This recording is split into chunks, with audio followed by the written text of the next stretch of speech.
So here's my new setup. So I got the red pair, they're going to be breeding eventually, so I want them to get acquainted. But look, we got our first pair that I bred. We're going to be breeding them again. Her fins are healed pretty good. Actually really good. They're almost all the way healed now. And then I put plants in there, a lot more plants for the fry to hide in. I still got a few fry from their breed, from my first breed, but I learned my lessons, so. Well, I didn't learn my lesson, I learned something new, I should say. Dragon fish are very hard to keep alive. The dragon scale type.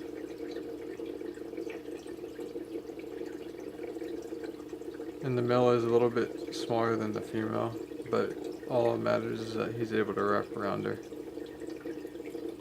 She's really pretty. Both of them are really pretty. And there's the black male right there, black dragon. Yep, so I'm gonna breed them again. So later on this evening, I put the divider in to separate them. By tomorrow, I'll have a big enough bubble nest. I put more plants in there this time, so he can hide and do his bubble nest today, so he gets a head start. And he's been doing that already. I'm gonna feed them some live worms here, maybe a few hours from now,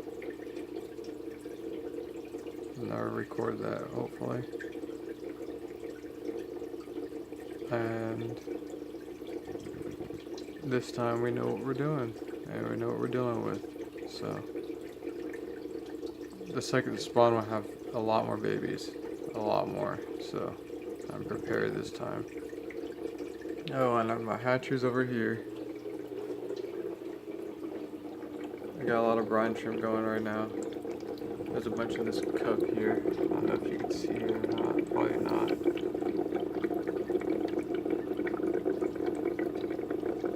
No, can't. But there's a bunch in that cup just swimming around.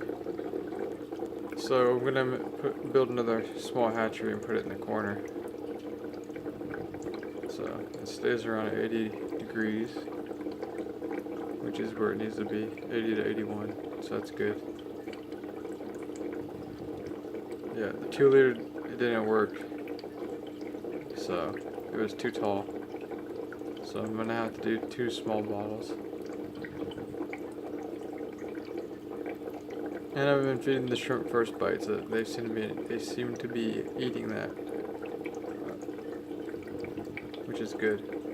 So the powder doesn't go to waste. And this is where I get my plants from. He's back in the big tank. He's 4 inches now. Hopefully he gets taller, or not taller, longer, bigger. See all the bright green now? The stuff that I cut off were plants that had some algae on them, which is a good thing because it's healthy bacteria. And the babies the fryer will eat all that little stuff. So it's good to have that. But yeah, I cut all that older stuff out, and now there's just new growth now. It's just all bright green. You want to get this thing as thick as possible. It's gonna look really nice once everything's up and going. Plants are full grown and everything. He really needs to breed though. I need to get a giant female soon. He's a beautiful fish. He actually blends right in with the rocks and the plants. It's camouflage. But yeah, I'm glad he's back in the 20 gallon because he likes it in there.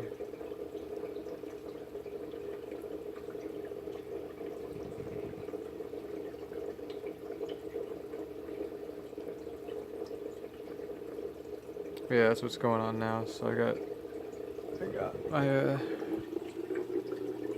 first pair that I bred. Getting ready to go again for round 2. This time I'm gonna try and keep up to date with it too. So week 1, week 2, week 3 babies. I skipped week 2. I don't remember what happened or what was going on, but I skipped week 2. But they're bred in 2 days before, so they might breed in 2 days again.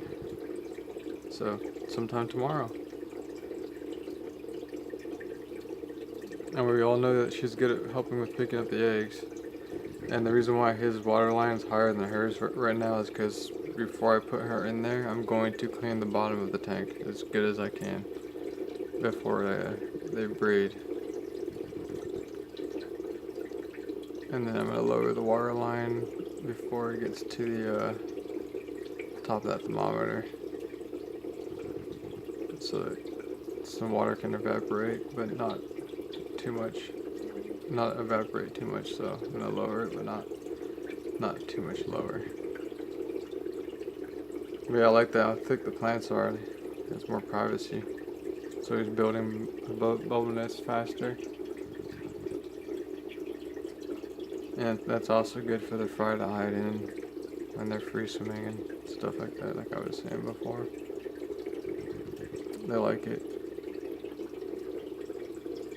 Yeah, she's ready to go. I'm gonna be, like I said, I'm gonna feed them live stuff later on, hopefully. Wait till you see them eat live food. It's gonna be crazy. Yeah, you can see her fins grow back quite a bit. So this time we're doing it different. I'm gonna let him get his bubble nest already get going. So, sorry if you're off. So she can heal more and get more eggs in that belly of hers. Try and get as many eggs in her as possible before we put her in. But watch, I want to show you what he's doing over here. See him? He's making his bubble nest right now. See, because he can hide from her, he's making the bubble nest back here in the back corner. See, I told you. I'm learning.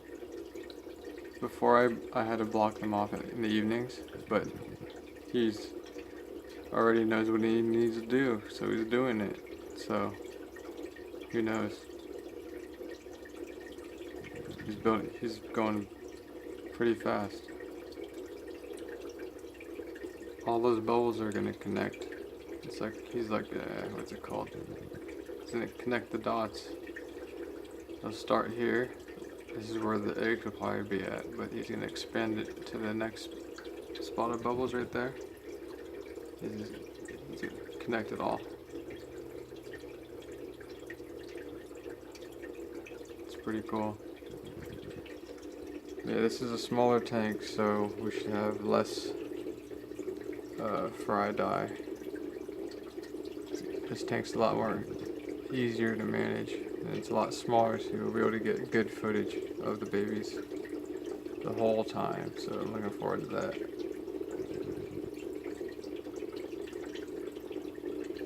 But yeah, like I said, I'm gonna feed them later on some live food probably and record it if I can. And then, like I said before, I'm gonna have another hatchery ready to go.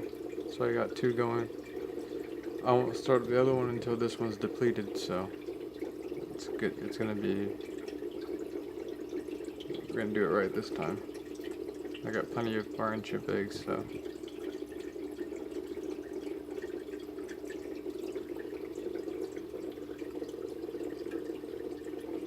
And then I figured out a different way of doing the brine shrimp. See that algae, some of the salt got in the salt water, so algae took over. But those plants are doing good in there still, so I'm leaving them.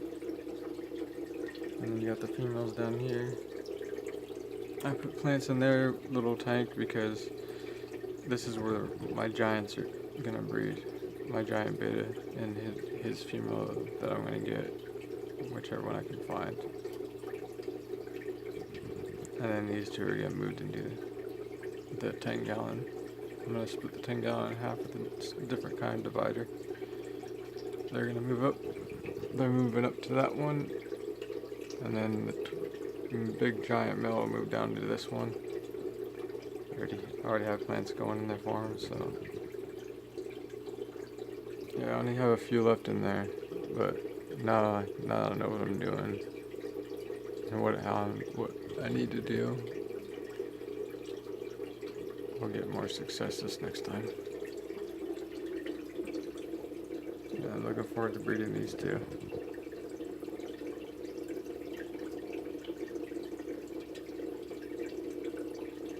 Yeah, just letting them see each other. He needs to grow a bit more, so he could still fit around her, but I want him to get a little bigger.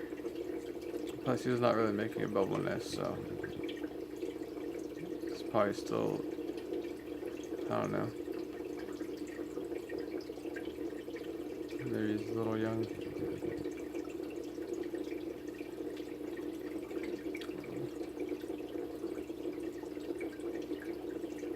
Plus, it's not the right temperature too, so that could be it too.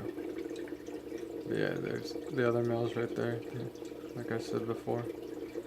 His female's down there in the 20 gallon tall. Yep, here we go again, and because they're bred before, it's gonna be faster, I think. Get close up with this. So this is what happens when both parties are interested in each other. He flares up, showing off, trying to get her to go to the bubble nest, but obviously she can't because she's in this tank. And then he'll go over and then he'll hide it back there and make more bubbles.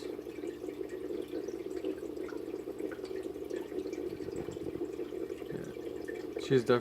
That's how you know when they're interested, because the female will stick to the left side, and if she wants to take a break, she'll go over to the right side of the tank, so.